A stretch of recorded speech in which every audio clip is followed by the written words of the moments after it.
Welcome to another Mish-Mashing Battle Lounge with the two of Kage. Technically I'm doing a sound check right now, but once I've verified it, we'll be moving into our matches for the night and having a specific topic to discuss. Hopefully, the people here who have just joined will not be terribly laggy. They seem to have flags that could at least be on the rim of the Atlantic Ocean and therefore not terribly laggy to fight.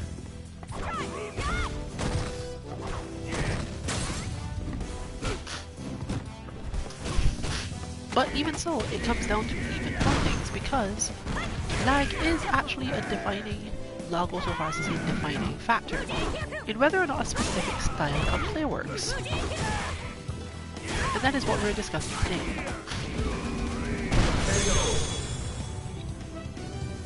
We've talked probably 2 or 3 months ago about the difference between a bold player and a timid player.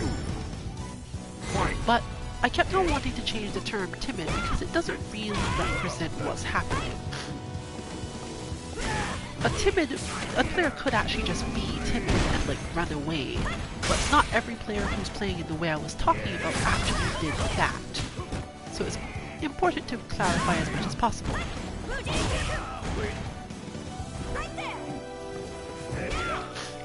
So after poking around at it a bit, I come to the conclusion that the thing that you should really say these players are doing is playing by the rules. They're playing very dutifully by the rules. Whereas the bolder player is willing to break the rules if they think that you are doing something that they can beat. By the rules in this case, we're referring to, is this a good idea assuming that my opponent defends? Because after all, often your goal is to stay as safe as possible. Fight. Some matchups are very different, painfully different, depending on whether you, the player, are bold or dutiful in the play. Simply because some characters are able to be relatively safe for so long that it's difficult to get anything on them in that way. If you play by the rules, then they get to dominate the match.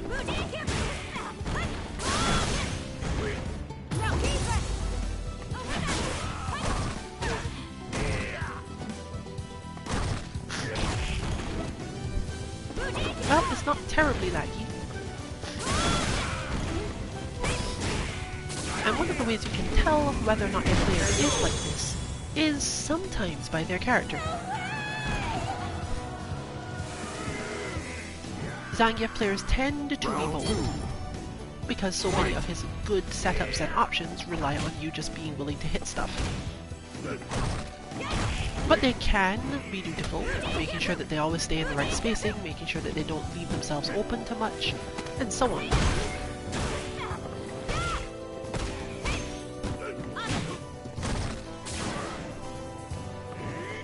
Similarly, a character can give a lot of good options for being one or the other. Zangief doesn't give a lot of great options for being dutiful in many matchups, but Bison does give so many options for this that people consider this to be a top tier character sometimes just because of that and nothing else.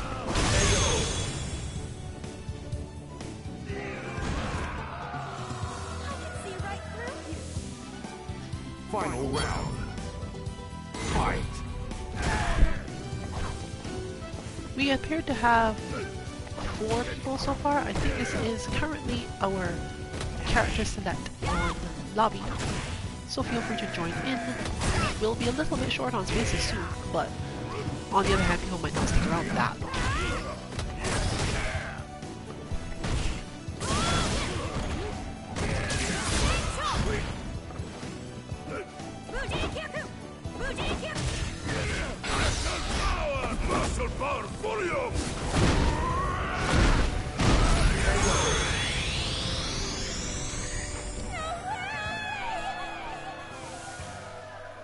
You lose.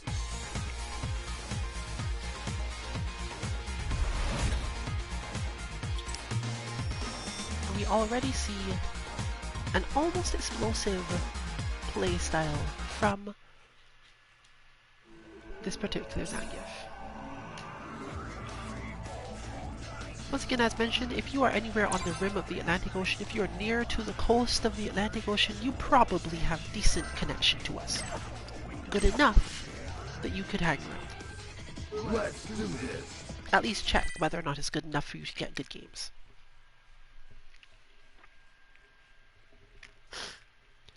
It is in part the boldness of that player that made that match difficult for our carrying, because you have to fight bold Zangief differently than you fight timid Zangief. One is about making sure that you are projecting a space in front of you that Zangief can't get into, and one is about being ready for a lot of things.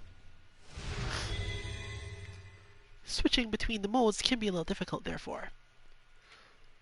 So while a character can often indicate something about a player, it's always better to get your information about the player from the player. Pros, thankfully, mostly know everyone else in their circuit. And of course, sometimes you'll find that they'll get surprised by new people on the scene, for simple reasons like that. At really high levels of play, knowing whether or not your opponent is going to play by the rules or not is kind of important. And when you start having 3 out of 5 setup from those high level games at the top 8, you might still get caught off guard a couple more times, especially if your opponent plays a little cautiously at first. It can in fact be a really good idea to sort of mask which one you are for as long as possible if you know that your opponent doesn't know.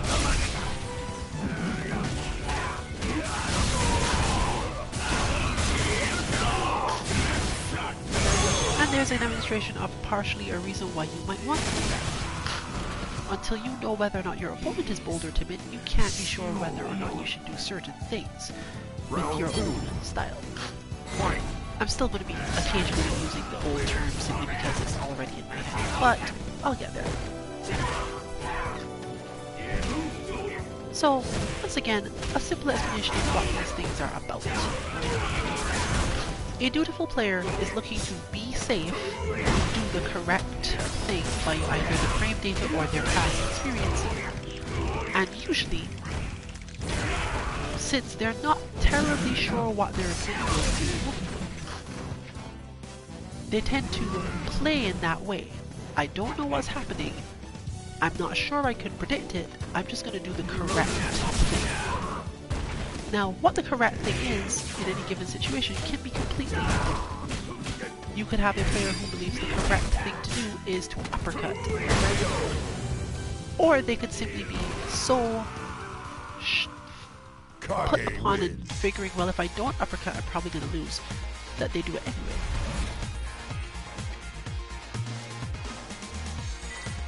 But in the end, you're looking for specific tells a lot of the time. The easiest one, especially at the lower levels, for telling whether or not your opponent is bold, is whether or not they will use unsafe moves to try to open you up, or in situations where it's not necessarily a great idea to do it. Like, if you block to this, it would be bad. This really only applies when you're getting to the upper realms of silver though, because below that you can't be sure why your opponent hits that particular button. Maybe sweep is just the way they learned to win at the lower levels, but at super silver, especially dealing with people above level 30 on a character, you generally have some idea. They probably know what they're doing enough, because you do have to usually win to go up in these levels. That's how you'll figure it out, basically. A Zangief that only ever fully charges their punch, for example, is trying to be dutiful about it. It doesn't necessarily work all the time, but it certainly is safer as an option than doing what Wolf 213 is doing, and occasionally throwing out just a regular one that could be less advantaged, it could be whiffed, it could be not the best option for a situation for any number of reasons. That, for example, was close to a read. We are in fact staring down a Kage who at the time of that move had full meter. They could have jumped out of that, they could have dealt massive amounts of damage, but Wolf 213 decided, no, I know that you're not going to move. Or at least, they believe it strongly enough that they go for this move that is technically relatively difficult. And if they're a serious Zangief player, and they are because they are at like level 60, they know it's defeatable. They have definitely fought someone who defeats this move, or they'd probably use it more. But you see the boldness showing up in nearly everything they do. Even that, where you're not absolutely sure that your spacing is right, but if your opponent hits any buttons you'll get them, is a good option for this style of player.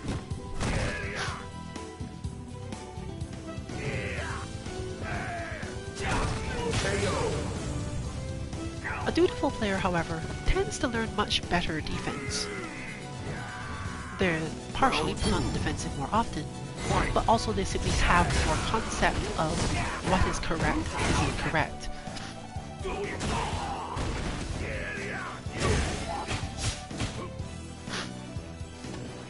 And they often perceive, at least at first, that most other people are going to think or play similarly. That they're going to do the sensible thing.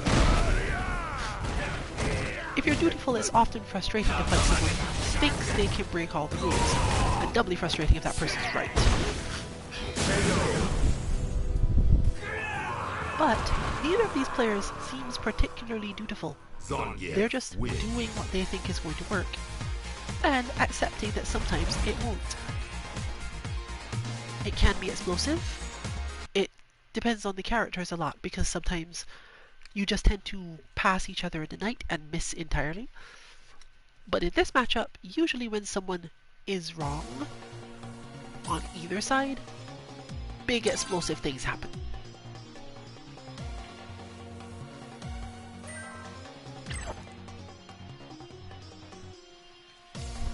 Let's do this. And I said have a good match and then left.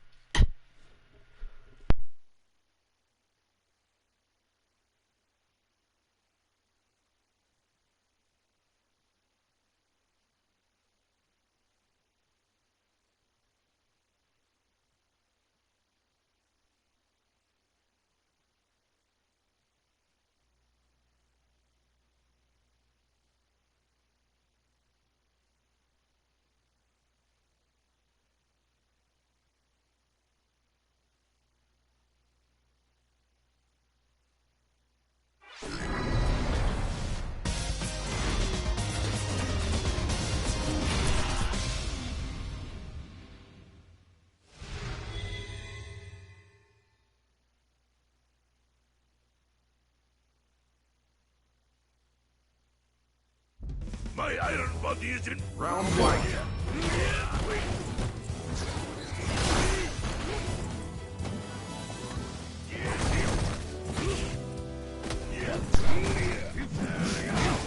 Now we have a matchup between a relatively bold, we don't know for sure on the Zangief yet, and a relatively dutiful player.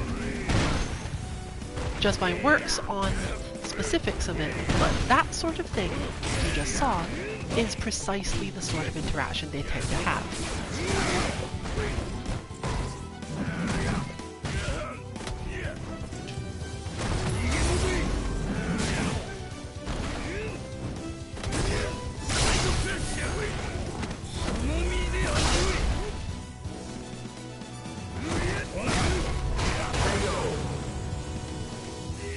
Similarly, that's a good setup. It's just part of Bison as a character, because in order to make him impressive, they also need to make him capable of continuing to hit buttons for a long time, and set up similar situations.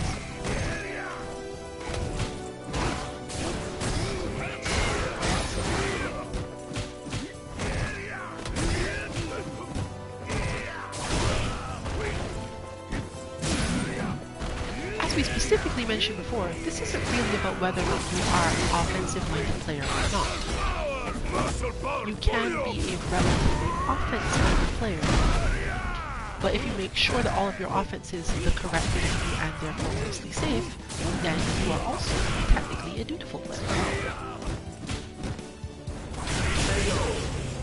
Similarly, if you decide that you're going to play a character that has a lot of good options on defense, and then use those options in a very bold way, basically going, I know you're going to try to throw me, so I'm going to go for my invincible against throws uppercut, even though if you block, I'm going to get crush countered.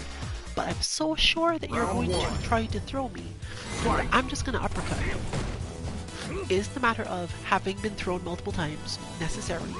Just, yeah, I'm going to do this now.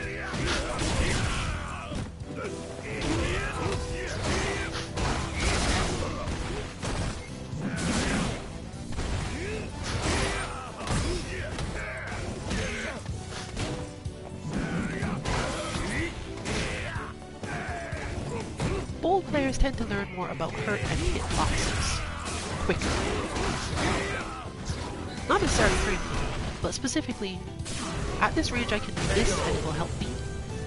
Even though this is not the sort of thing you normally do here, or this move doesn't really serve this purpose in this spacing most of the time. Because they're learning, if you did do the thing I'm going to do, what happens here? The thing I thought you were going to do.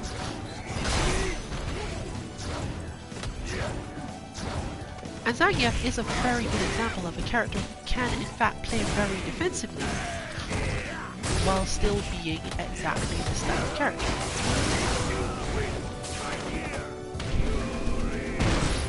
Because in order to escape many of the things Zangief does, you have to react or defend in a certain amount of time.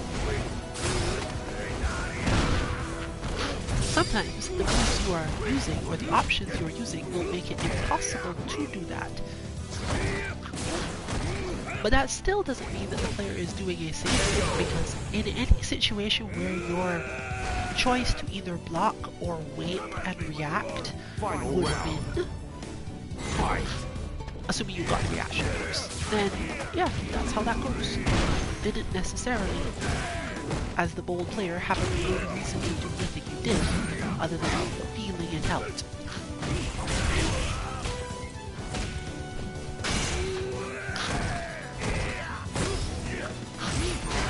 That's why you'll see things like that sweep. Like, I know you're not going to punish this sweep, I'm just going to armor afterwards. It's Bison, you can barely do anything against it anyway. Similarly, if you whiff the sweep, you're just fine. Not just fine, just fine is different.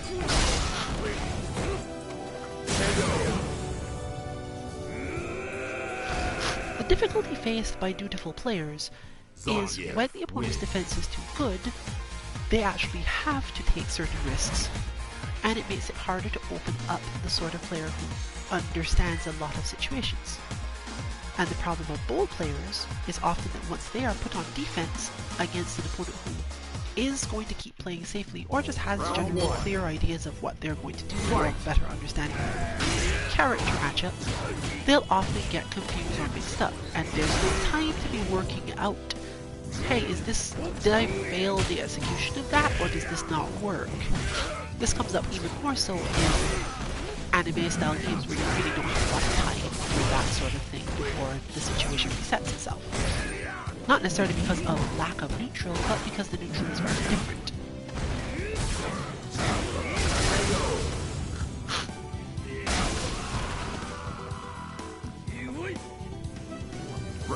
If you were to say, oh, well, I want to play the offensive version of this type of boldness with more or less the same options, then you usually want Birdie for this job. Just as a general thing, you can get some things out of it by that.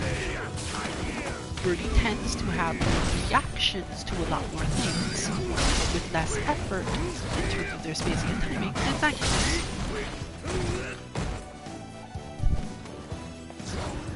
And similarly, you can even be bold in your attacking.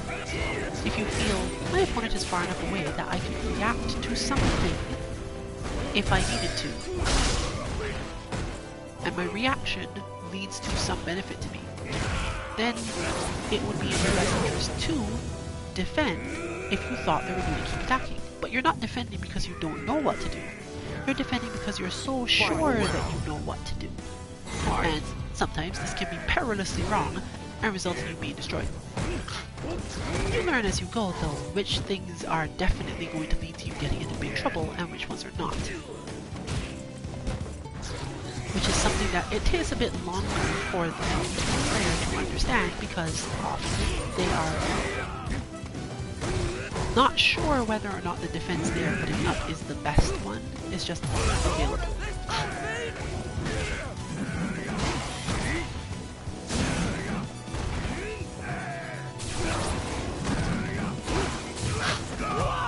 Similarly, knowing that that's a way out of that comes from that sort of mindset.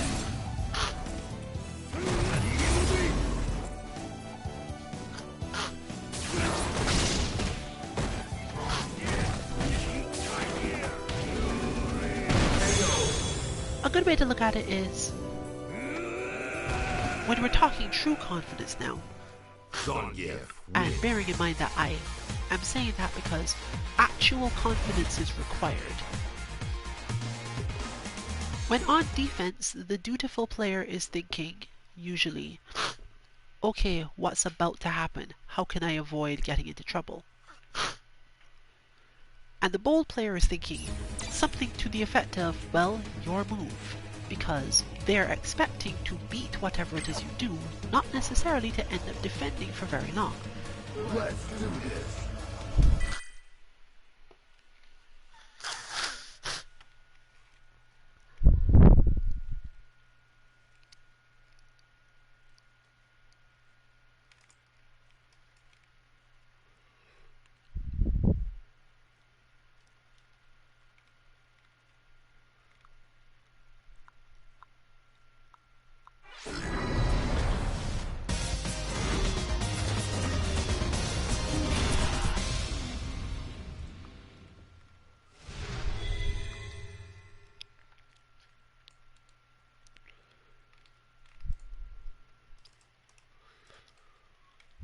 My iron body is in bed. Round fight.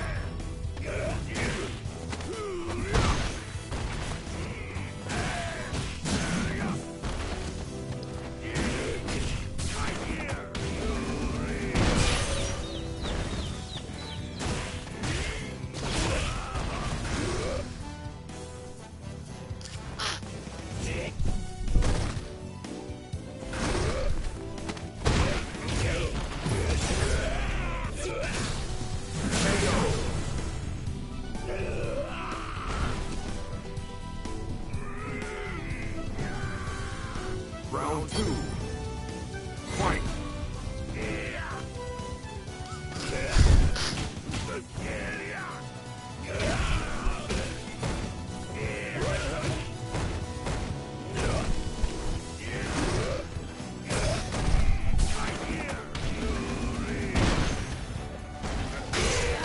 Here we are now, looking at a very different style of the same interaction type. The wolf tends to be the more timid style of player.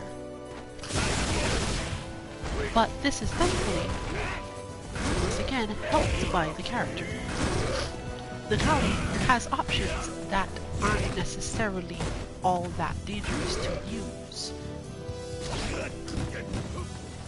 And a lot of options where the opponent is the one forced to react.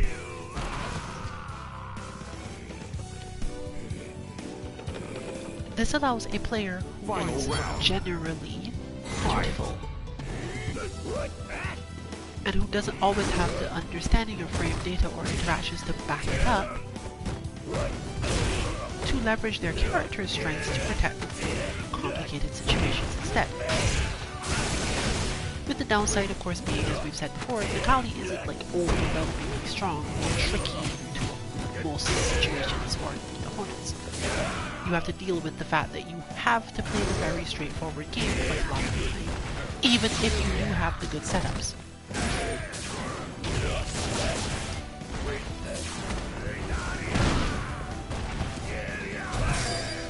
But it's unlikely that you're just thinking, oh, your spacing is off, I'm going to do this thing that beats you when you do this move that will inevitably fail because your spacing is off.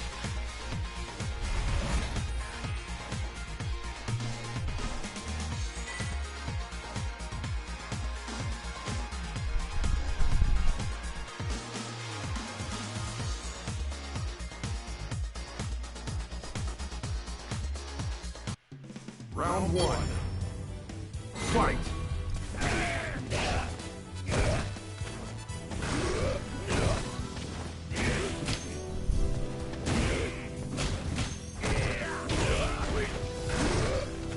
But because this match is slower, you get to see a different part of the dynamic in action as well.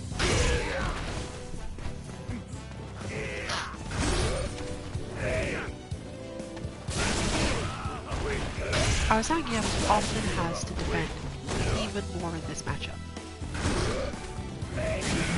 And one can therefore learn, well, if I do this in this way, will I be able to get my opponent to think it's safe to do something else?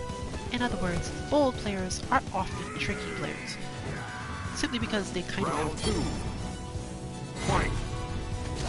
If you're going to be constantly taking risks out there by trying things that aren't necessarily the best idea or safe, then you should probably make sure that you can convince your opponent to fall into the trap a couple of times so you can get some extra damage.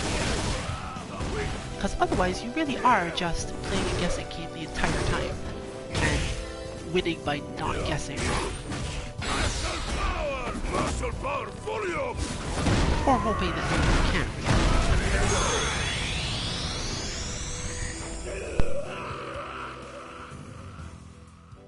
Zangief wins.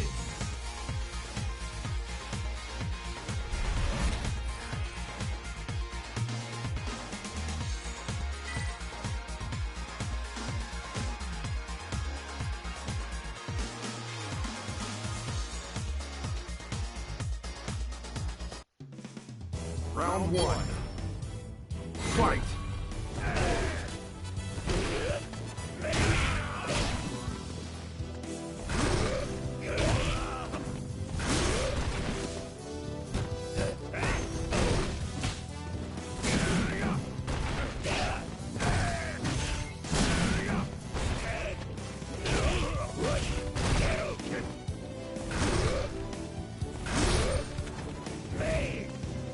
Often characters like this are specifically given the ability to do things like what you just saw.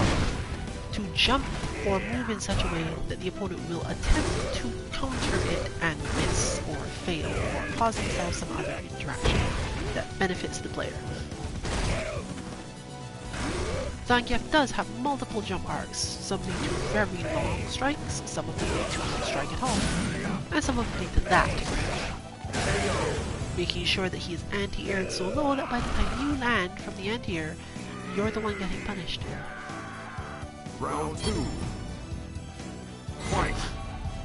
This can actually be really stressful for the dutiful player who practices a lot, to meet up on the sort of person who makes all of their practice explicitly fail. And it's not even that it's failing because you haven't practiced enough, it's failing kind of because you practice too much. Although that's a bad way to put it, I suppose. You were taught, when your opponent jumps, anti-air them. You were not necessarily taught, well, against Zangief, there's these spaces where you anti-air this way, and these spaces where you anti-air this way. This space where you don't anti-air at all, and this space is actually a mix-up the moment they jump, so you might as well just get out of the way.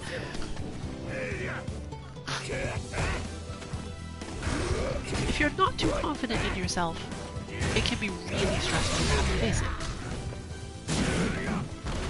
Simply because you often need a spotter to tell you outright, no, that wasn't your error. You are supposed to anti-air, it just doesn't work. But eventually you get to this situation where our Necalli doesn't really have a clear concept of what's supposed to happen. Finds themselves backing off because standing around to watch things happen in your opponent's favor never feels like a great idea.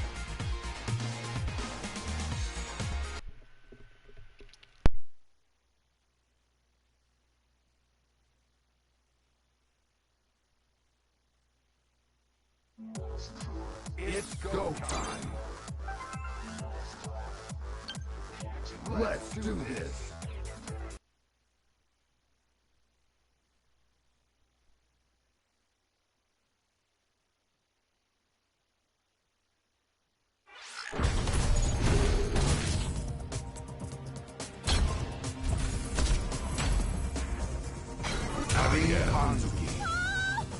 Abigail! This is technically even better, so thank you 1213 for doing the exact thing required to like roll this stream. Literally. This matchup is one that Arkarine understands much better, and she understands it in the context of a player who has good defense but will play boldly. So, the interactions that Abigail has with Karine are less variable. So at least when she gets hit here, there's less confusion as to why that happened or what should have been done differently. So this means this is mostly going to come down to speed. And, again, despite country flag indicating this might be a little difficult, it's not terribly bad. In fact, I would say it's generally good. So, it's really a question of, can she recognize when a specific thing is happening?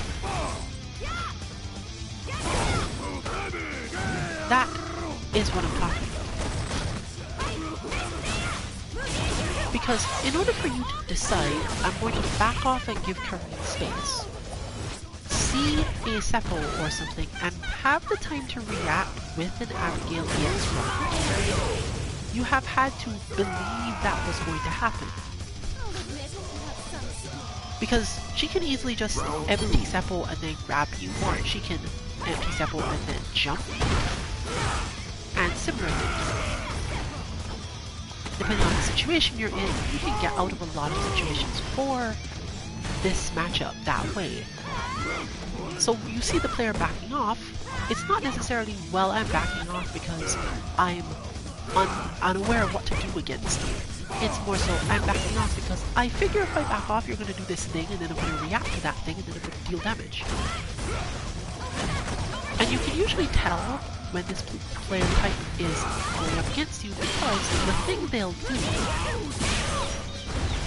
when they realize you aren't coming to them, you aren't going to do the thing they thought you were going to do, sometimes they'll hesitate a little longer. You can't tell how long they'll wait, but they will stop and come back toward you because in their minds, well, if you're not going to do that thing, then I have to convince you to do something else. Or I have the space to come forward, which is what I want. Round one. As opposed to a player who will let you walk forward and then walk away from you to continue avoiding having to deal with the situation.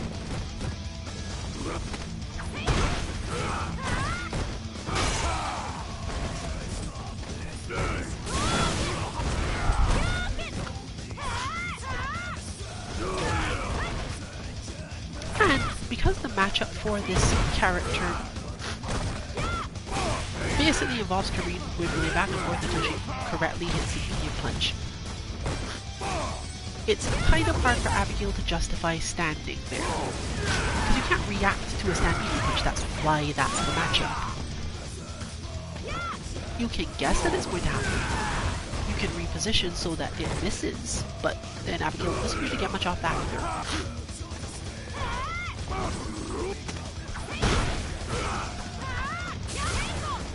So we now have two bold players. Unfortunately, our Karine hasn't learned to throw that yet, and therefore has to face the can I jump far enough to get away from this move? My pro tip is that you can never jump back far enough to get away from that move if you had to think about it. If you had to think about, am I out of range? You're not out of range.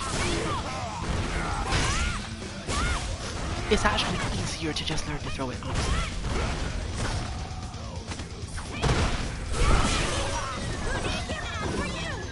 But I don't think I can easily explain how that's done because it's a sound cue, and it's a sound cue based on the laugh, and combined with the visual thing that's happening, so... Final round. At some point, maybe I'll do like a game controller loop or something if that even works.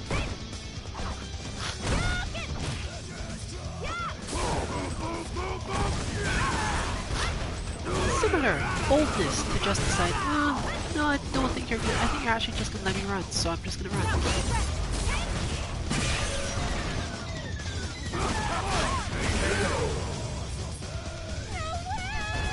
because the sensible thing to do, the safe thing to do, would have been to hit the heavy punch.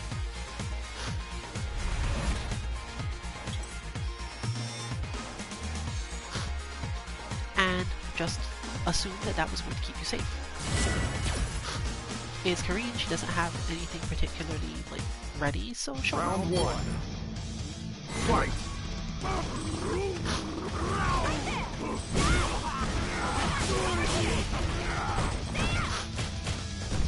Here you go! Abigail! Finding the right spacing for the run does counter pretty well. So you get stuff like that happening. But even that, there have literally been people who have advised our Abigail player, well, you shouldn't do so many things. You should like use the fact that he has good buttons and make your opponent block. That player is, again, very dutiful. Their idea of how to play the game is, here are the rules based on what the character is capable of and what their strengths are. Here are your ways of preventing your opponent from having any options. You should use those. And that sort of person really does play a character like Abigail in a very amazing way, using very few of their specials, except in combos, for example. Using even less of their normals, because I don't need those. I have enough to make my opponent block and be at the correct spacing after it, so I have all I need to play the game. Which works until you need someone who, for some reason, learned to beat those things. Or learn to trick you.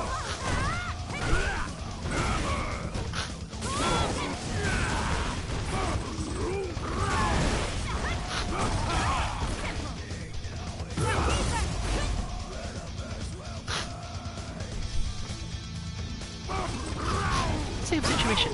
The thought of, okay, you're probably going to use that on me. I bet I can mess you up. But the bet didn't pay off, and they decided, oh no, I guess I should come back. Final round. Fight!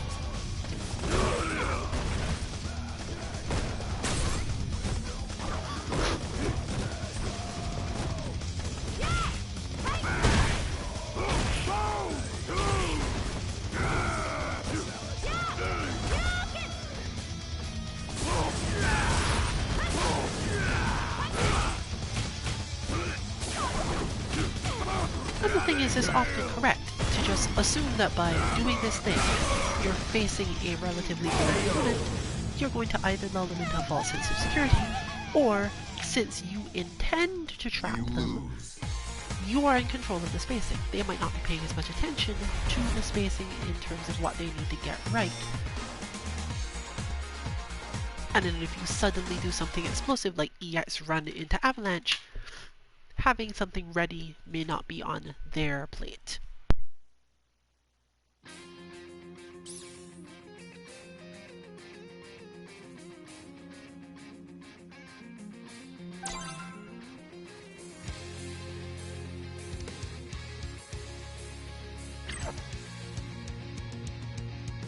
Let's do this!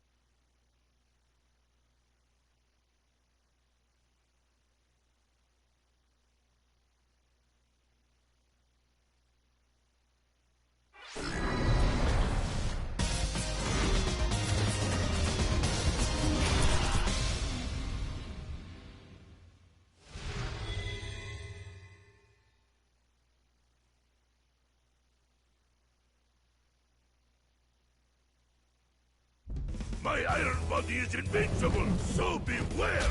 Round one.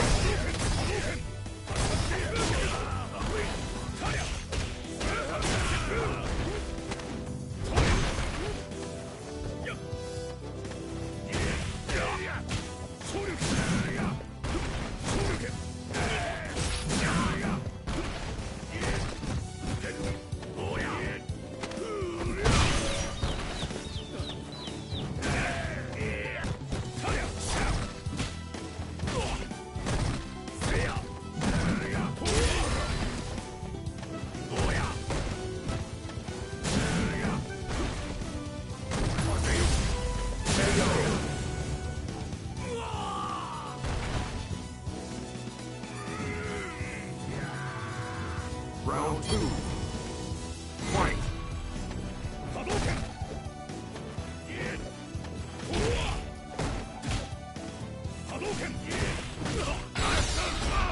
Muscle power volume! From a dutiful perspective, this matchup is bad for Zangief. It's always been bad for Zangief, and without the banishing flat or green hand system, a lot of people consider it to have gotten worse. But he does have quite a few options, they're just slightly more dangerous than the previous ones. And he has better output, so... But one thing that really helps is if you are willing to be more bold in fighting Ryu. Because a lot of Ryu's good defensive options don't really work on Zangief in the same way that they work on other characters. You often get thrown where you can't parry. Whiffing buttons will put you within grab range. Many of Ryu's combos don't work well against Zangief's armor. Round 1. Fight! And on top of all that, there is a trigger to worry about.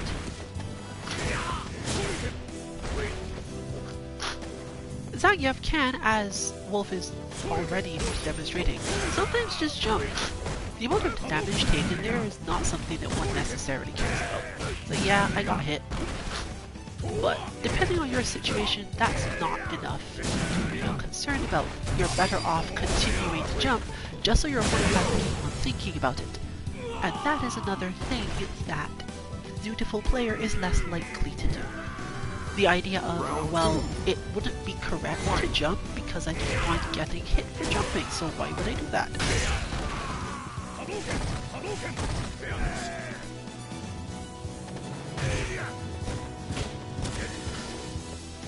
But you do it so that you can keep jumping, so that you can trick your opponent with a jump at a critical time.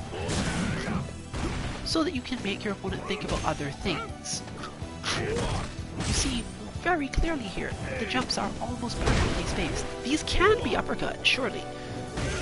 I think in occasional situations they might even fail the uppercut, but, you know, why not? And it hasn't exactly paid off yet. Wolf keeps jumping. They are very precise and very calculated jumps, but they're not really working so far.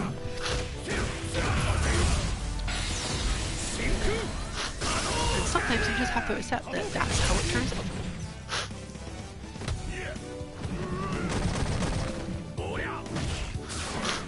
Similarly, I could basically have told you right away that that was not going to become a matter of I'm just going to do this suck you in thing and then go straight into super, because it's escapable, and while that would be technically somewhat the correct thing to do against its opponent so far, no, they have other reasons to do other things.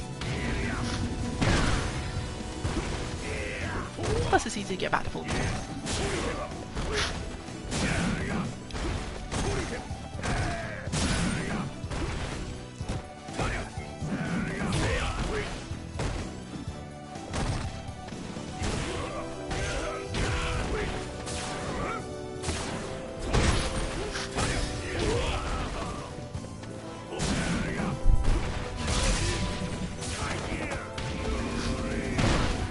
But on the other hand, doing nothing in that situation the first time could convince certain types of players that you were going to do nothing the next time too, or at least they won't immediately think of you as a person who just does the simplest thing. Which means that next time when you do the simplest thing, you get away with it. And yet we still see the jumps, because these are still good jumps. And eventually, it fails, because at least their opponent is skilled enough to know this is the range where I should uppercut you, and this is the range where I shouldn't.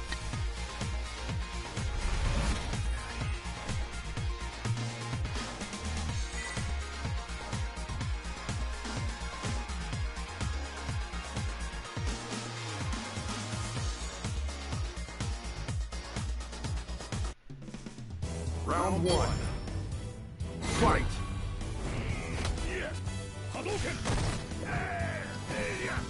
Another interesting thing that often comes up is, if you lose playing either boldly or dutifully, what is it that requires you to change? Should you consider that you need to play differently?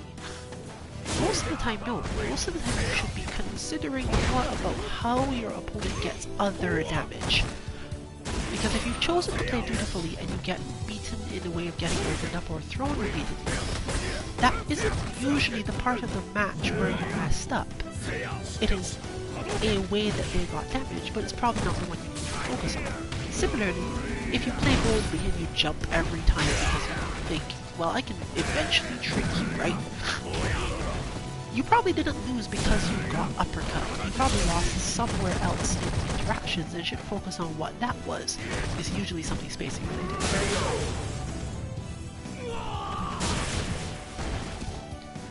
So for now, we see both moving forward in the same way as always, but not necessarily changing overall style. There is a little bit more of it now, because now I can tell you what it was they probably saw. This Ryu doesn't throw fireballs, and if they don't throw fireballs, some of the stuff happening here isn't required. So they simply stop doing them. There's one fireball. And there we go.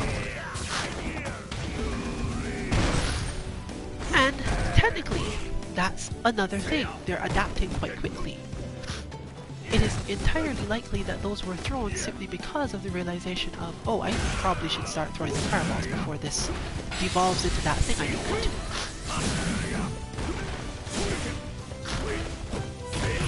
That's boldness. That's... I know how the start of this move works. I can hurt you for this. Very close.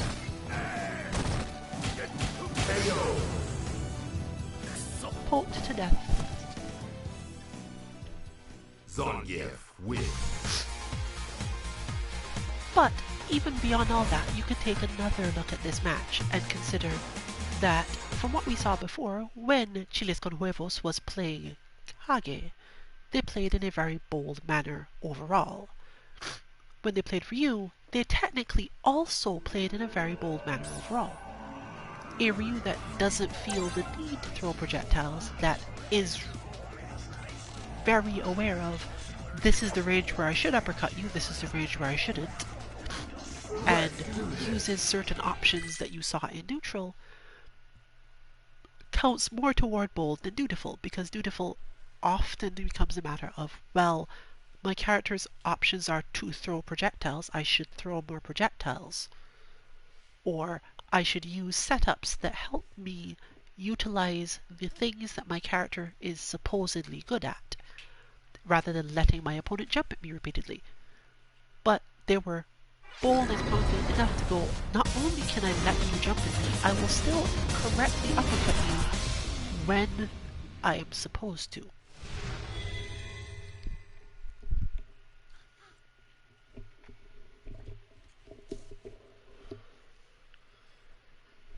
My iron body is in round one. Fight!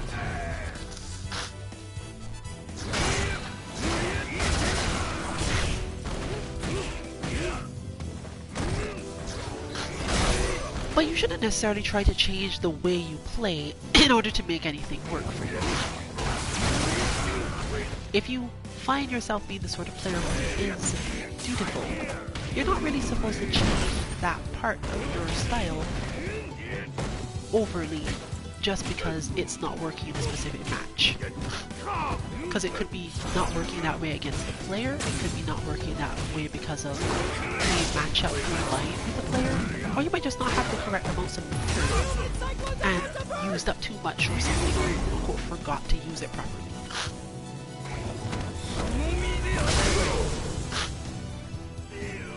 Since Zangief can't necessarily approach as much, playing dutifully here, at least some of the time, doesn't involve a lot of movement, and that is something you can use both to help you become more calm about it, and to keep more, let's say, in pace with the sort of bold players that you might face.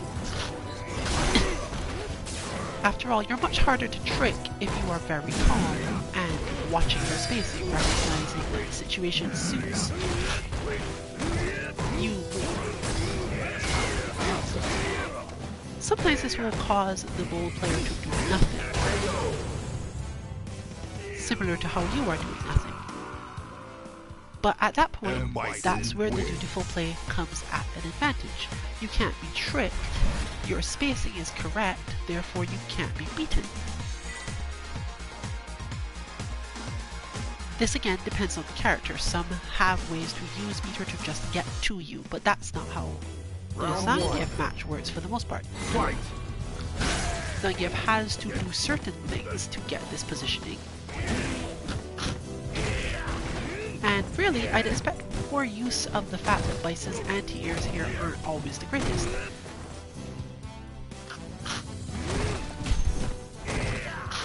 When you find yourself absolutely forced to do it though, it's easier to think in terms of, well, if I were on the other side of this, what would I be expecting? And then, even though you don't have the full experience of a genuinely bold player, being able to think through that and then think about, can I make this thing that you expect beneficial to me, like properly beneficial to me? Because it's often possible in this game to do these things. Slide can be made into something that you can use to actually get in. Similarly, you can sometimes like dash up and then neutral jump against certain people who have reactions to the dash, but would otherwise figure, well, your character's too slow or whatever. There are, of course, multiple other options for you to just go, well, I think I can trick you here. But it's good when you are playing dutifully and forced to play in that way, to give yourself a little time to actually think about it. Because a lot of what a bold player is looking for is the fact that you are not keeping up with them in some way. That they have put you in a position where you naturally should, by most standards, autopilot a specific thing, and they know the way to beat your autopiloted response. It doesn't even have to be autopilot because it's bad. There's specifically times where people will set up autopilot on situations that should absolutely be good ideas, but their character has some convoluted counter to it that would never make sense otherwise. Learning these for yourself, even if you are going to generally be dutiful, can still help because you can at least build them up to the point where sometimes they really are just good natural responses. But here's the evolution of this match, already happening before our eyes. It's not enough to just not move from just my side. It must be, I'm not moving and my anti-air spacing will work. Which is more complex than just, well, I'm relaxing now.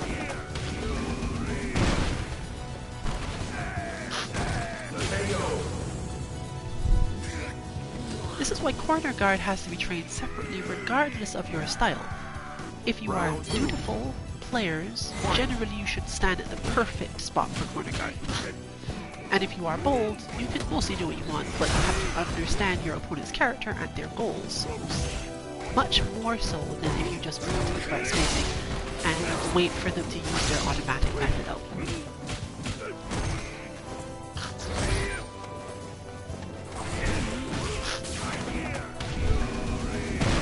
But at least both of these things are trainable, and that's one of the most important aspects of this style. To be able to go, this is going to work. This is a good idea.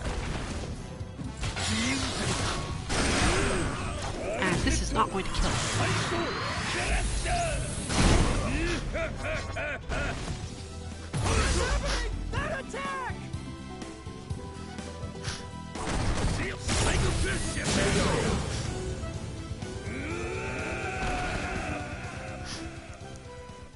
Zangief wins. Another almost perfect example of how that works out. The trick, if you could say there would be one, would probably have been to do the scissor kick and then nothing, even though Zangief will normally throw you. And the reason for that is if you did the scissor kick into nothing, and for whatever reason the player expected you to do something else with your meter or to jump, they won't do anything. Well, I don't think we're in all that much of a rush to push them off in any way, so let's see if they'll get back in a time frame that is reasonable for just sitting here and talking for a little while longer.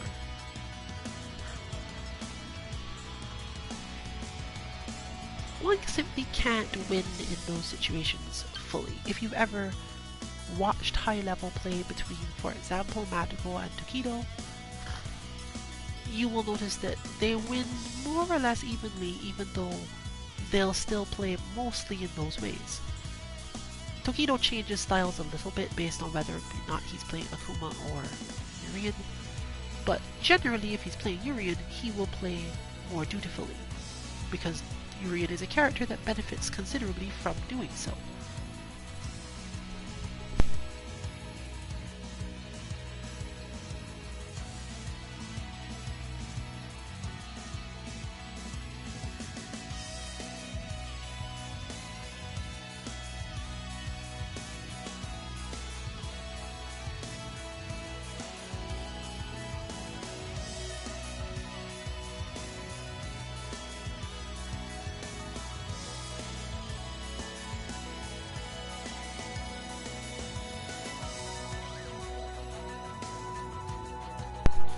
We are technically slightly over halfway through our stream. And they weren't actually gone for all that long, so I guess here we go again.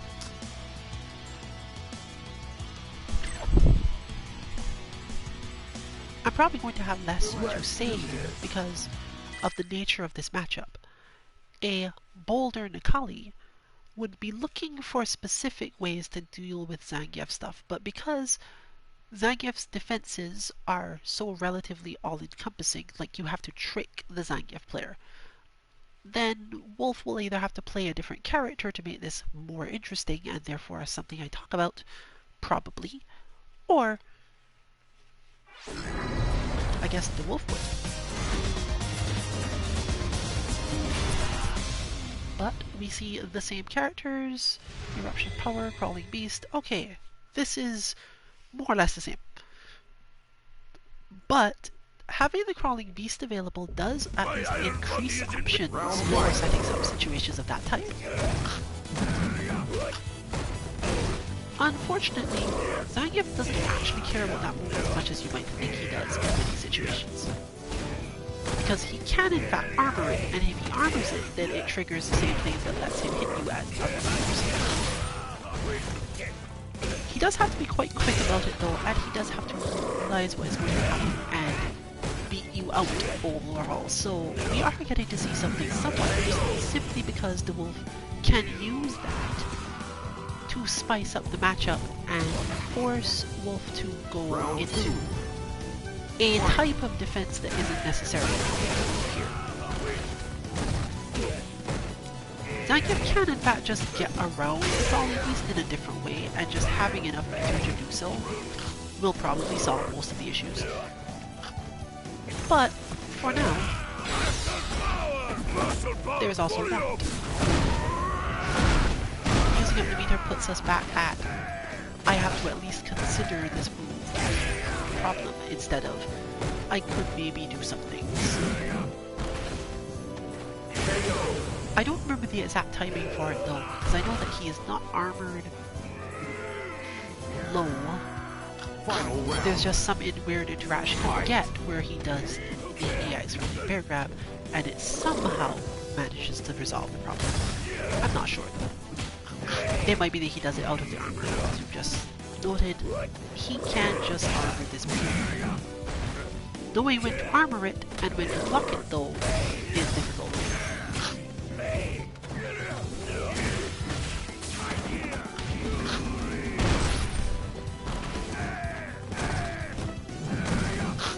So, if the Wolf wants to make the best use of it,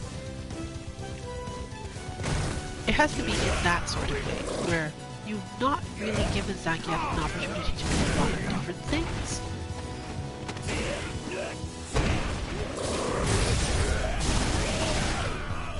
fair, it does interact that way.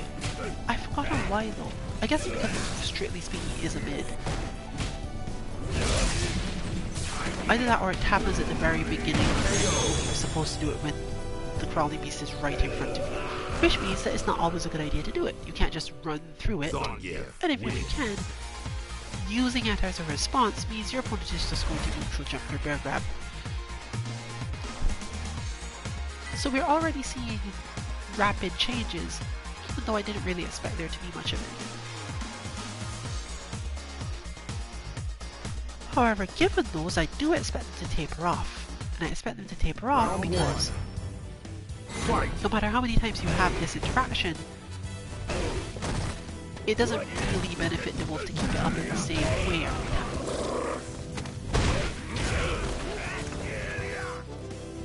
And since our Zangief player can stay out of the range of this enough, it's not necessarily going to help. All that will happen, if anything, is that they're likely to learn which spacings should be used in what way, and then they'll be over again. But we did get the good instant jump medium kick that helps out here.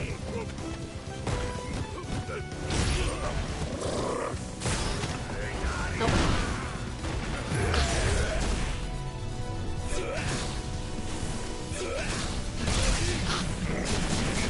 In the end, as you gain skill and understanding of move interactions, things that were once indicators of bold play can simply become indicators of dutiful play.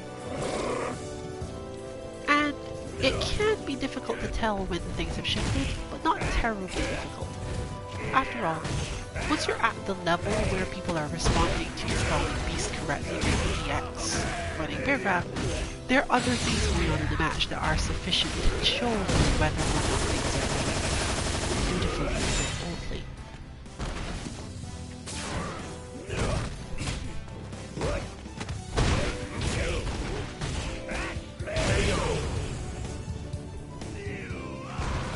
So as you get higher in levels, you then also must level up your ability to tell tiles and players apart.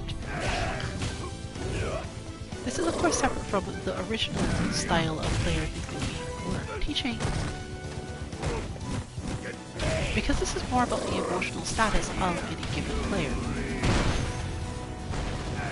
Even if it is a matter of them changing from offensive mode to defensive mode, since the two types of player view offense and defense differently, at least some of the time.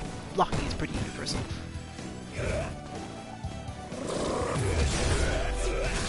It wouldn't be so simple as to go, well, they are playing defensively, therefore I should think of them as dutiful.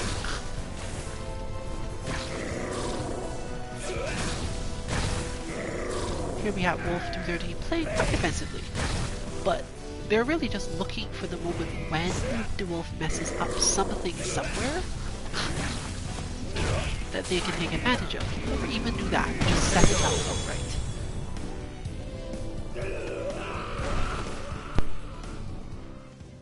Zangief wins.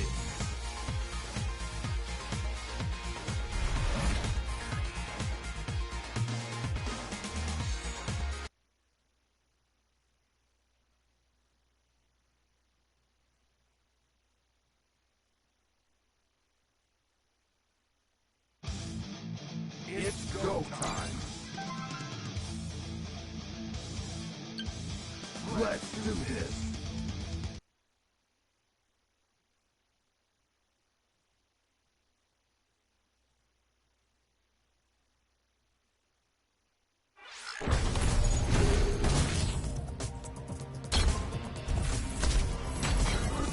Kanzuki, Zangief. Cyclone! Alright then, we are back to the complex matchup.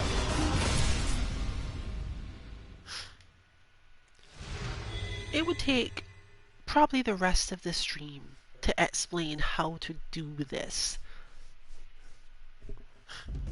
But it's always important to think about what your goal in a matchup is. One of the things that comes up fairly often for our Karine is that everyone tries to get her to stop hitting her stand medium kick. And then as soon as that changes, and she's learned the part of the matchup to get around the whole people are avoiding my stand medium kick problem, she finds someone who will let her use it.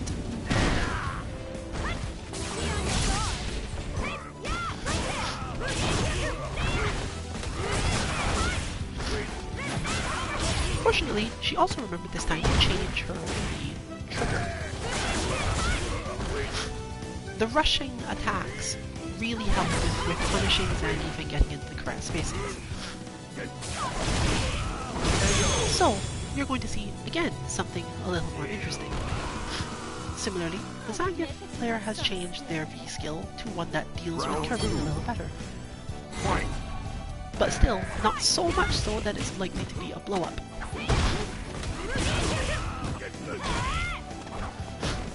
In fact, it technically helps because it allows her to more effectively use one of the things that really helps Karine in this matchup, specifically using her light fusion counter for a spacing thing.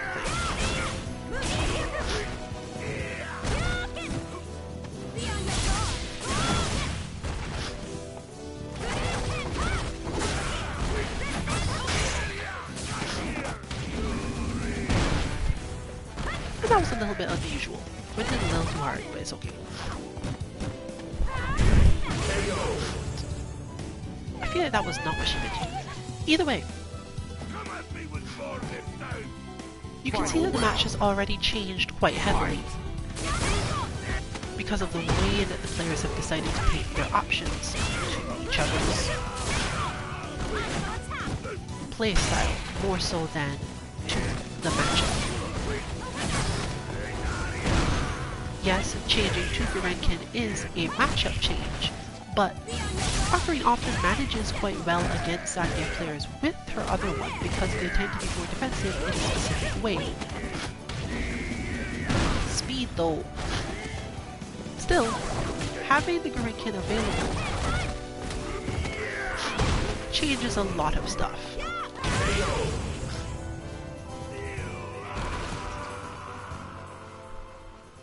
You win! So, while it would still take the rest of the stream to explain everything that's just happened, a lot of things just happened.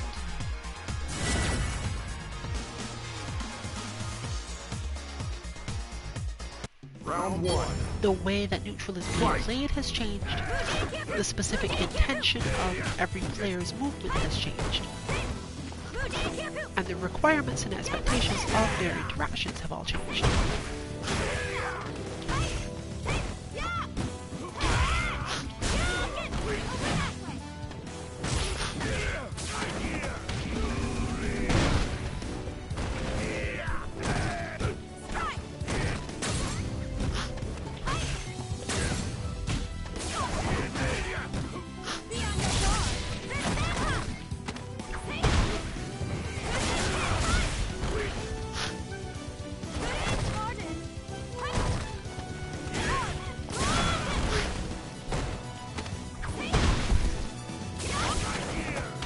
But then you get to levels of this style of thing.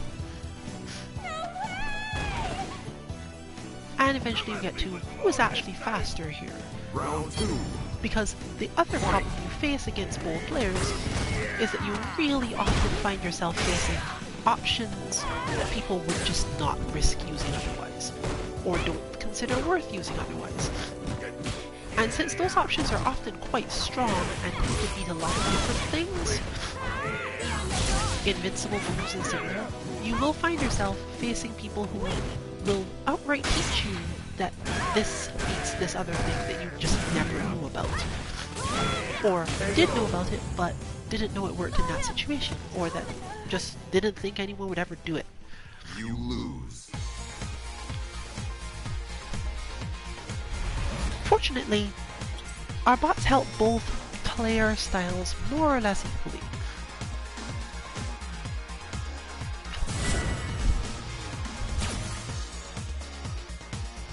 while the Round Dutiful one. player might require some frame data information or might require some help from a spotter or friend to tell them, yes, you can do something in this situation against that.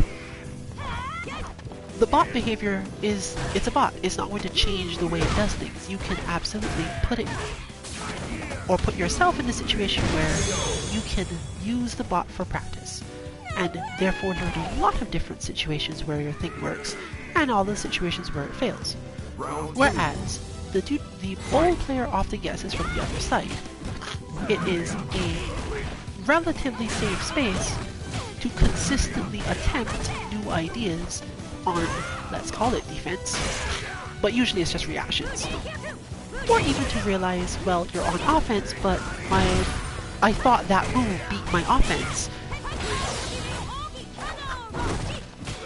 But it just doesn't.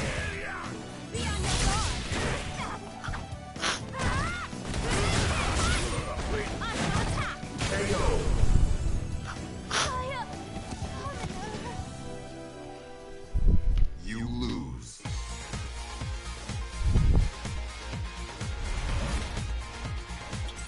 So regardless of whether or not you find yourself thinking you're bold or thinking you're dutiful, between your character and, of course, the other characters you can fight against, there's not much reason to change it too much.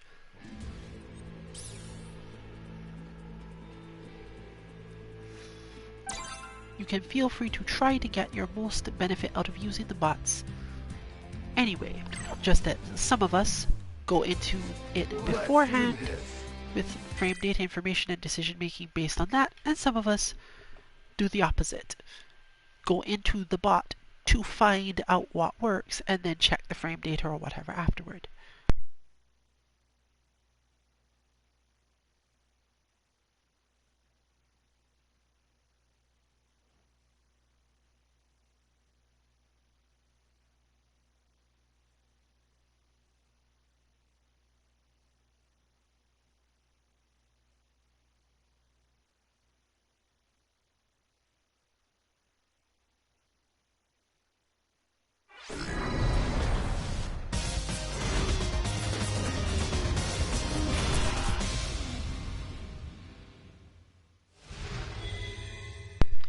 I'm gonna hope our Zangief is having fun. It certainly looks like they are.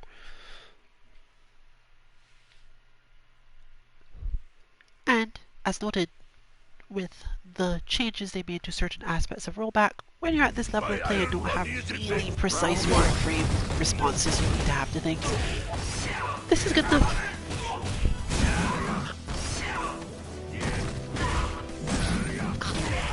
Well, Chiles con Huevos is back to Kage.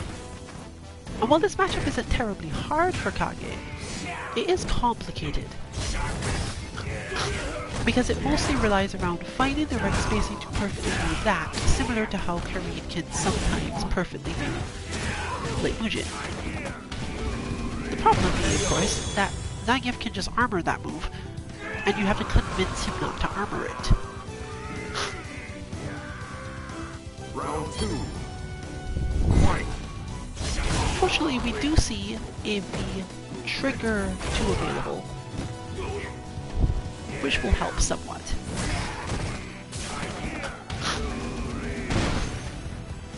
Still though, this is some hard work for Kage players in general. But on the other hand, they don't really need to beat her much, so that was a good play.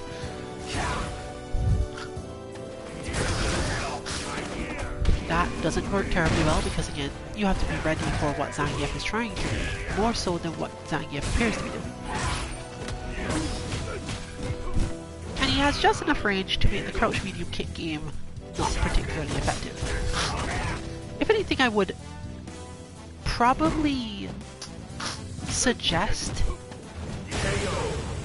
to this Kage try to do closer range fireballs. Zangief wins. More so because most of Zangief's moves that really hurt don't reach, and being too ready for the fireball is difficult. And given that they're a bold enough player as it is, the idea of just stressing the opponent can be enough in some cases. Round 1. So, moving into position for like the stand heavy kick and crouch medium kick, and just throwing projectiles instead, can be a good way to deal with this.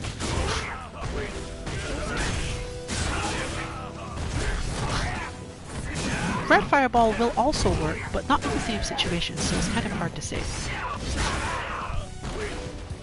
But you're already seeing parts of that change being made. The heavy kick isn't necessarily working often, but you still need to have it in there. It comes up fairly often that sometimes you have to do a move that isn't really going to work enough just to get what you want.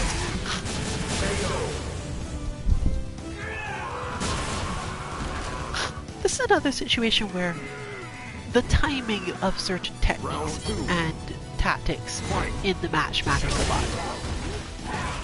Because using the regular fireball is much stronger before Zangief has any V-meter.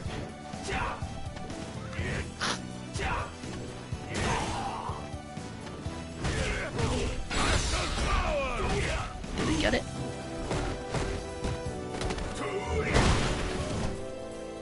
The Kage take throw is normally dangerous to do against Zangief, but I think they took away the EX.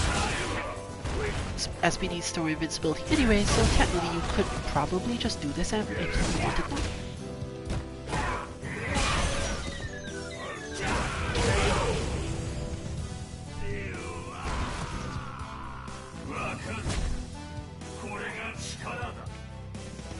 Final round. You know, I see this character in this costume so much that I just think of him as Ashura and not actually think of him as Kage specifically.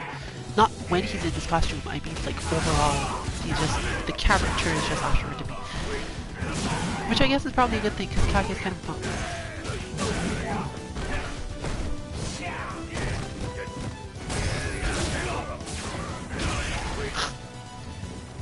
Well, they've managed to do almost all of it without actually bothering to use the fireball. Which is great.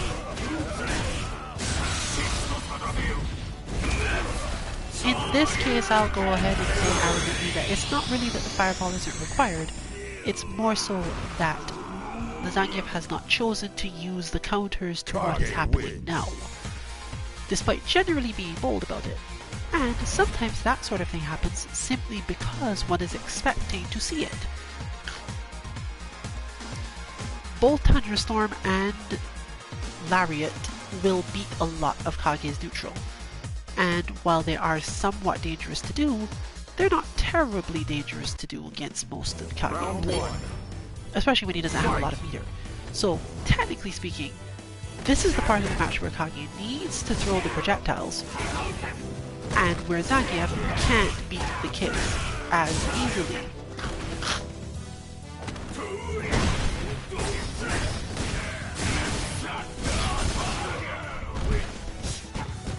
Which is almost paradoxical, but when you think about the way that the players will be thinking about it, not so much. Another really good way of thinking about this, actually. I say that, and if both players were dutiful, I would be reasonably convinced I was going to see a lot of projectile play from Kage and less just, let me just hit the heavy kick anyway because I don't care.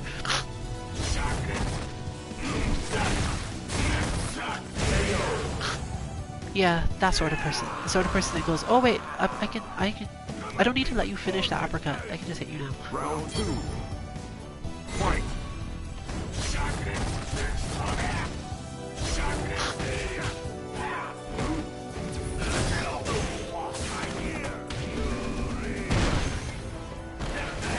This, however, is the perfect situation for Kage to just start throwing projectiles. Already down, not likely to be hurt too much for them.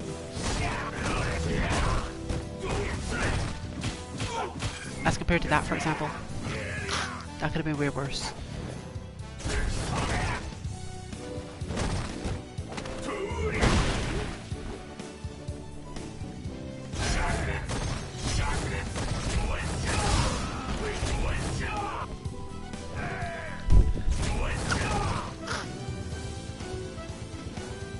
Walk down. This match is almost bad in the same way that the Ryu matchup used to be bad before. But that is still available.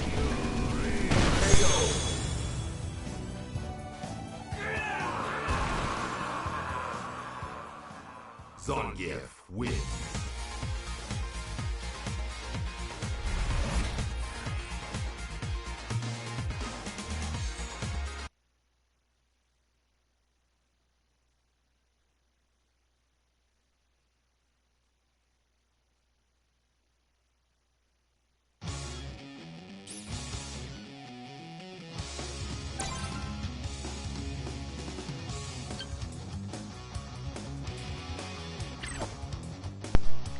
Looks like they are ready to rock it the whole way through.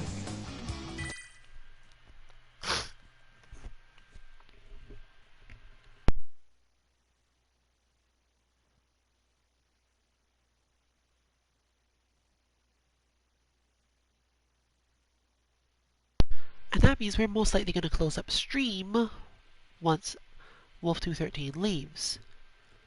Lounge, on the other hand, may stay open for quite a while, especially if anyone else is seriously interested in getting matches with each other.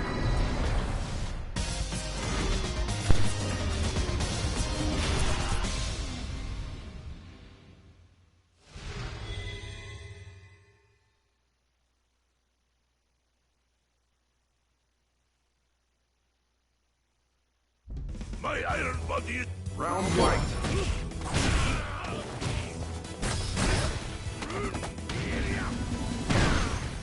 One almost weird strength that Bison has in this matchup is that the perfectly spaced scissor kick is often available.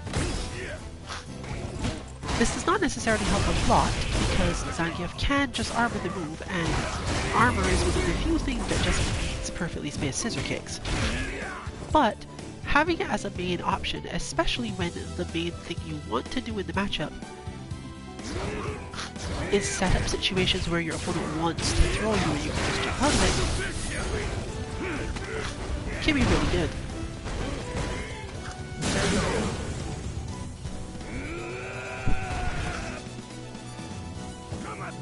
Since Zangief is not going to give you much options on your other things anyway, you generally need to look for opportunities to dash in and opportunities to use your V reversal to your advantage more heavily. This is technically also true on Zangief's side. V reversing out of situations correctly is really helpful here. But for that, you have to know which situations you need to reversal out of, and which ones you can just beat by doing something else, because there's no point in using more meter than you have to right.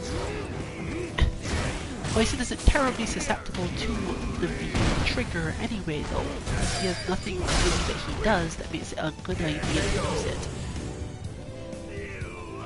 But he is oppressive enough that once he is started up with momentum, and because his moves tend to be heavy and push him up far enough that you can safely do the V reversal and not worry about being baited and thrown, despite his long throw range.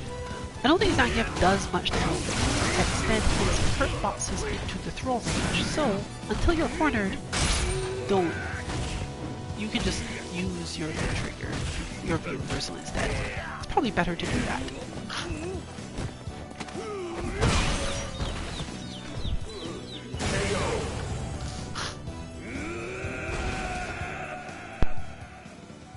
Zangief wins.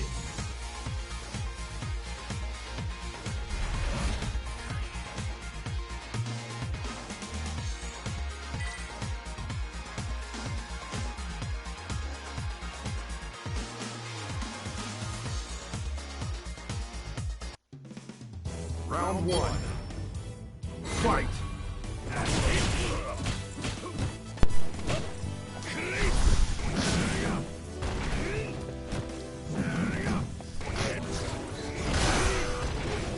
This is of course why Bison now being able to just dash through attacks was relatively necessary for this game's form to work.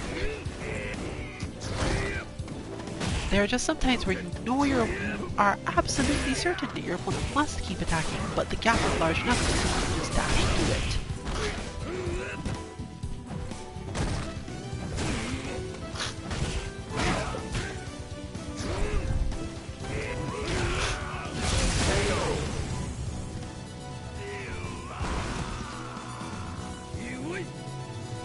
Round 2. Fight. Once you've learned to keep your charge in specific situations, this gets easier.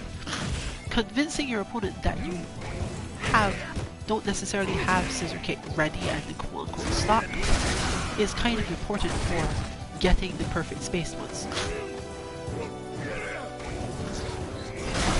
Bearing in mind that, again, a lot of the time the goal isn't necessarily to get the opponent to not deal with the Scissor Kick. It's technically to make them want to deal with the Scissor Kick by throwing you. When you've done it enough times, you can just neutral jump immediately.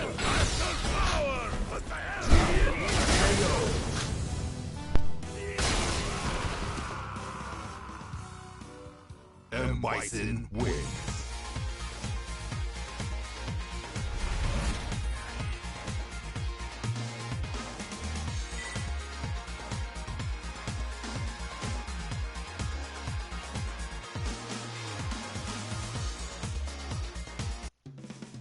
Round 1. Fight!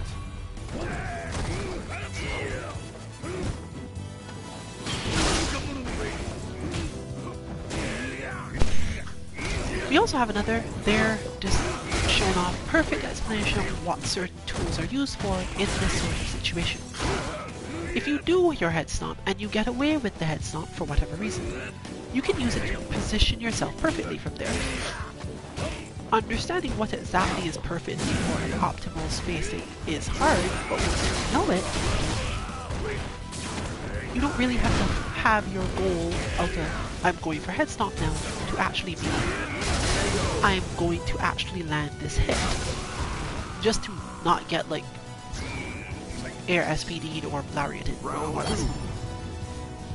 And since both of those things can be beaten by just going into Devil Reverse instead, Zangief can't be sure that it's a good idea. Zangief's perspective should often be, well, I should probably block this. And going with I'm just going to block this is often the way to get the positions shifted around in a way you like.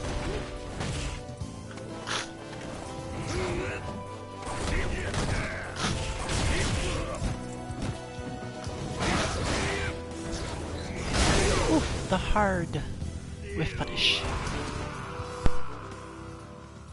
And Bison wins.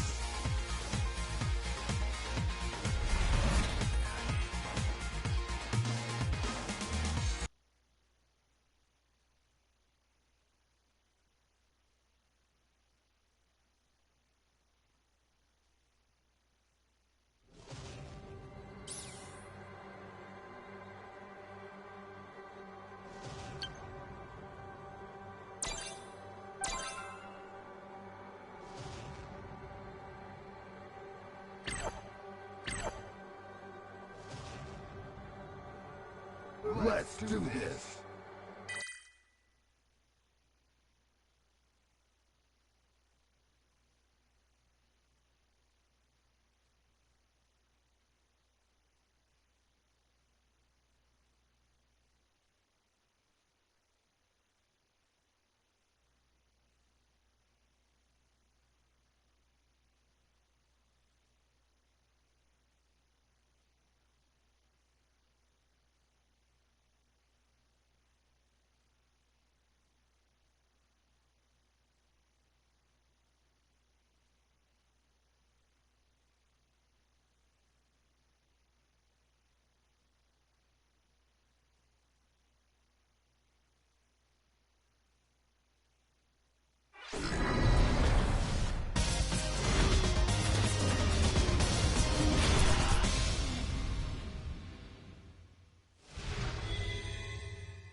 Well, looks like we're gonna have another clean fight.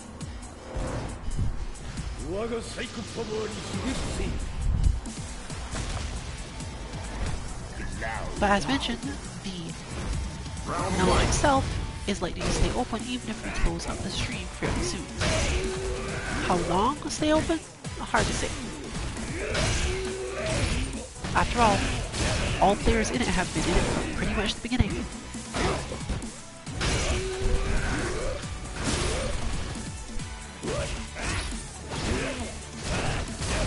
And obviously, while some of us have lots of stamina for this game,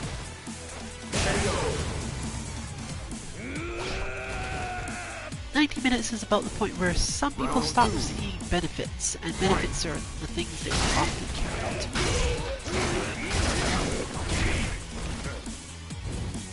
Building stamina isn't usually done in this same way. I mean, if you're the one winning everything, then yes, you're building stamina, but everyone else who is just learning stuff and checking out cool ideas is at least likely to be more so watching than playing, and the same type of stamina isn't being used.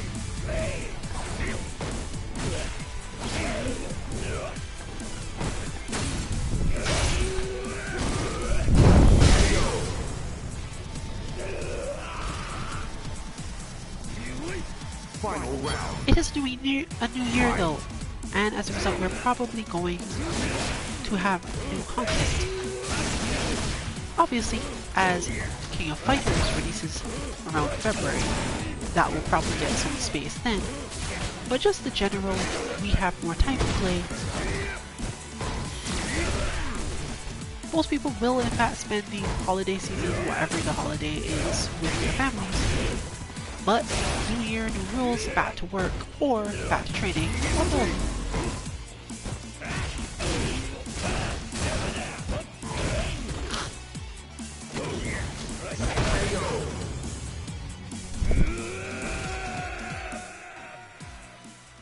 As for what we probably intend to do, you're likely to see some Melty Blood content at some point.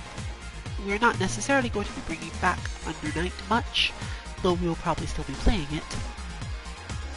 But with new Melty characters coming out, and possibly a balanced patch with them. Round one. The only thing that's standing between us and consistent content is Frosty Faustings. For various reasons. Partially COVID, partially just the complications of travel and general other requirements. You'll only be getting part of the Team Frosty this year, where they will be probably putting in work hosting a tournament. If you're not familiar with that game, it's great, but depending on your perspectives on certain things, you might have heard bad things about it. So I'll leave it to you on your own to figure out what to say about that game if you check it out.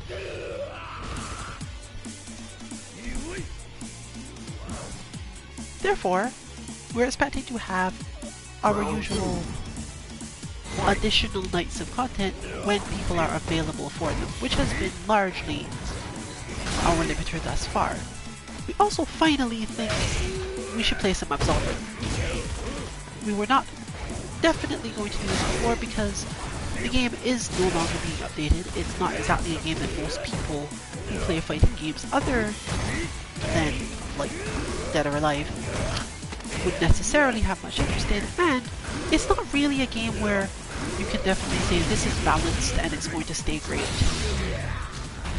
I'm not sure it's balanced now, but it does contain a lot of concepts and interesting aspects that might lead to people wanting to play it, and possibly to be wanting to discuss it.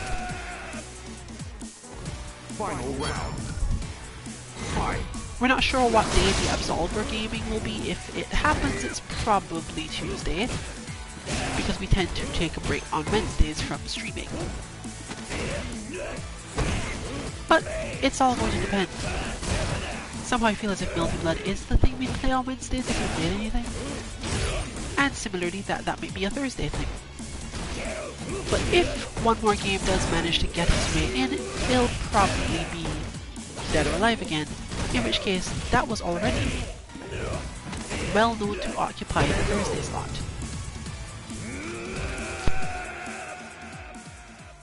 Necalli wins.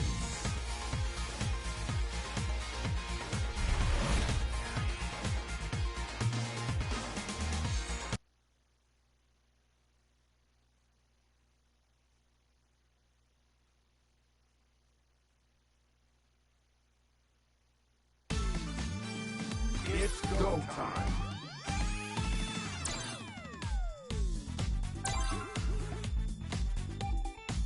Let's do this.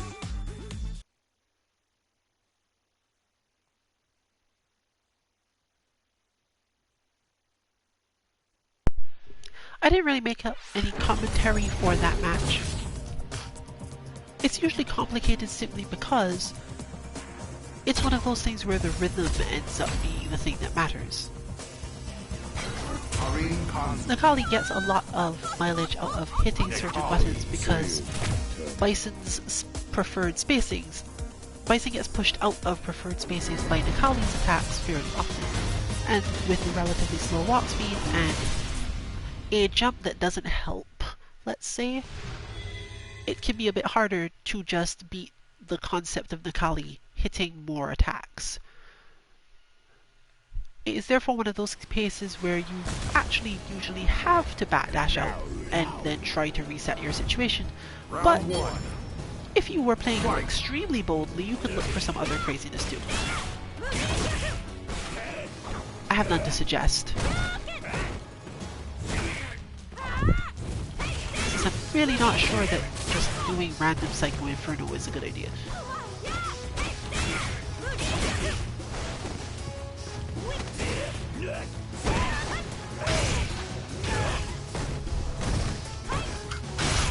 But there is the basic explanation of it. As mentioned before, being able to be timid, let's say, dutiful, because in Necalli's case it's harder to call it dutiful. While he is a very good character, the thing that he's doing works on some and doesn't work on others, and therefore, if you play the same way all the time, it's more so I'm hitting buttons because it works. And sometimes it doesn't. Karine, for example, can be pushed out of the space of her normal attacks, so she can't autopilot. But once you've learned that you can't autopilot, and learned your other options, it's less easy to just mess with you. It's particularly true when this trigger is available, because she'll just jump, or if she has gotten to a point where she knows that you must keep on hitting attacks in order for it to work, then you really will get parried.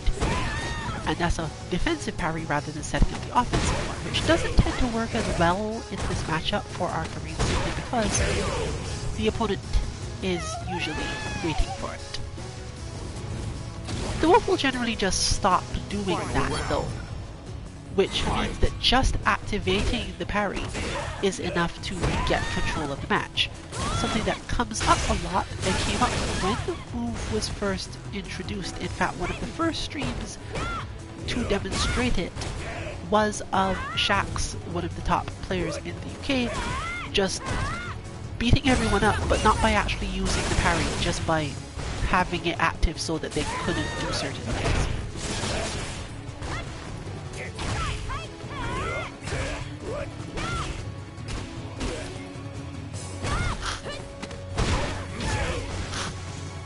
But that requires the same sort of thing. To be confident that because you have this active and because your opponent is dutiful/timid, that they will quote-unquote fear the move and therefore not hit buttons. The times they do hit buttons and you get beaten because they did it aren't usually enough to justify even then still using it. It depends. The balance shifts back and forth, obviously depending on both your opponent and your style of play. But you should at least consider that, yes, I'm going to at least change my main mindset toward this move. Round one. Fight! This is even more helpful because changing your mindset toward a move and then failing it is that moment. And sometimes it can feel as if the game is random for that reason. The wolf might be able to mentally set himself to well, I'm definitely going to hit buttons. Or I'm definitely not going to hit buttons. And make that change temporarily. But you don't necessarily want to stay in this 100% of the time mode anyway, so when you do slip, unless your opponent was very aware that they had definitely stressed you enough to force this slip, they won't really know when you're going to do the different thing. They'll just assume, well, you changed mode somehow, and therefore things are different, but they can't necessarily know, well, this is the moment you're going to choose to hit the button. Combos.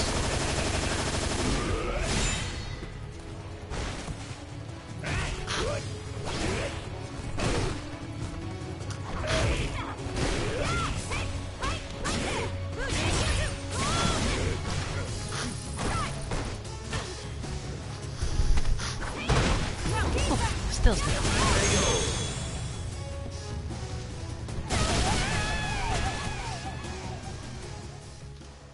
You lose.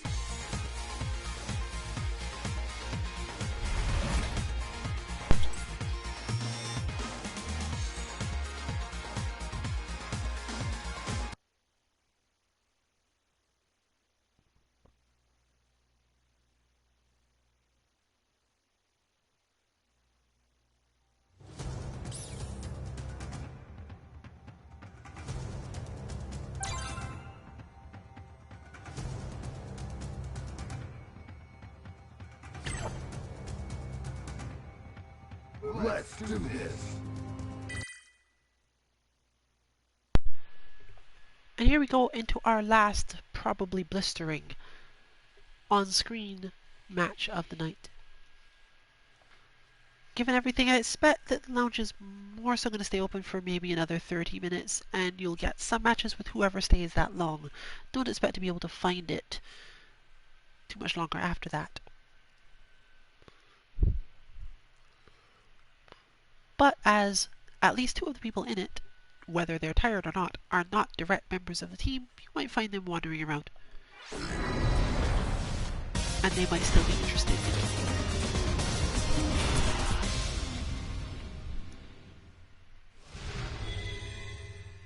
Here's a matchup we don't get to see often in this particular configuration, let's say.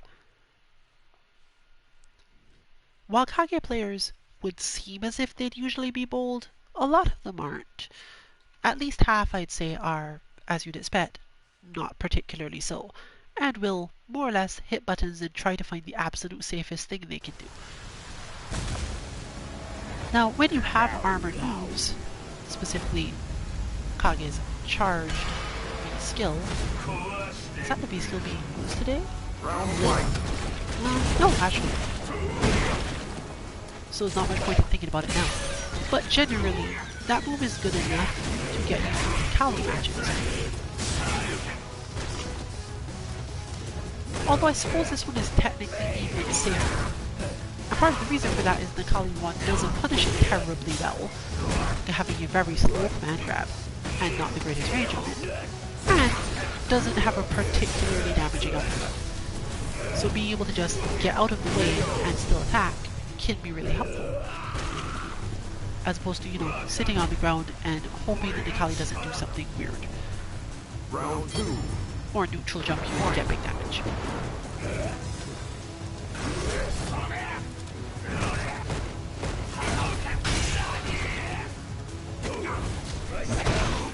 The command grab is therefore probably among the better options available to duel in this matchup. Whereas Chiles con Huevos really just needs to get a good crouch and kick completely there, without suffering through all of Necalli's various poke-out moves.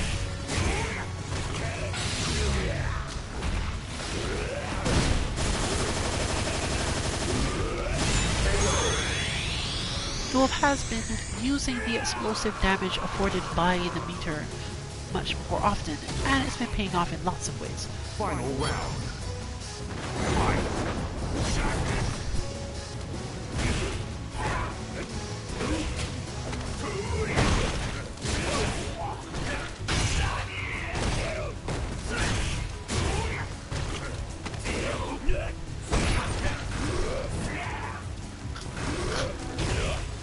this week might not be the first week that we actually try to do more content. I still have to discuss this with some other team members to be reasonably certain of what will be happening. So don't necessarily expect to see any Absolver tomorrow, but since people don't really expect to see any Absolver at all, or might not even know what that is, I'm not too worried about it. Kage wins. You can of course stop by at the usual time, or if you can't be bothered to set up stream to come see whether or not it's up, depending on your available bandwidth or whatever, just check on Twitter _MK_FGC, and if you don't see any tweet by around 7:15 Eastern, then we're not streaming.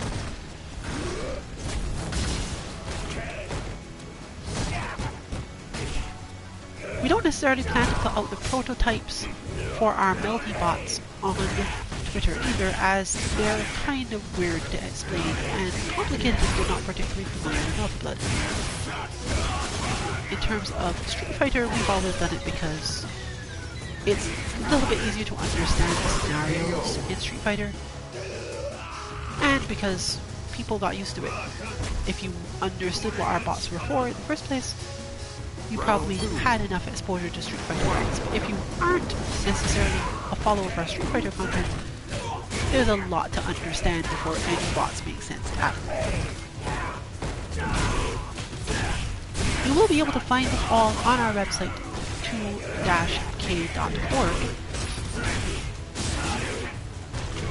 when they are released, and we're expecting to finally have that Roa bot stream this Friday.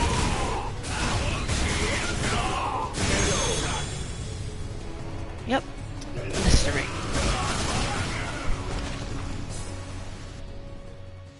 Anyways, watch out for that. But overall, this has been Brilliant 14 2K. Good luck with your training and good night, everyone.